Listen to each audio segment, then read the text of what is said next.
Subscribe to our YouTube channel and press the bell icon for the latest updates. How to run a safety check in Google Chrome. Open Google Chrome browser on your computer.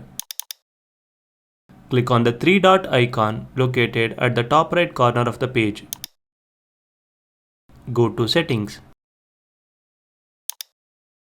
In the left sidebar, click on Safety Check. Under Safety Check section, click on Check Now. If any vulnerability is found, it is displayed on your screen. In our case, our passwords has been compromised. Click on Review to fix it. Click on the three dot icon next to the website you want to delete. Click on Remove to delete it. Similarly, you can delete other websites from the list.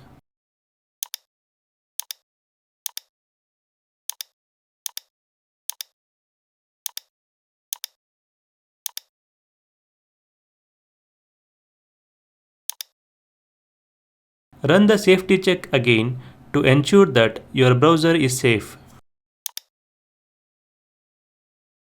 This is how you can run a safety check in Google Chrome. Thank you for watching.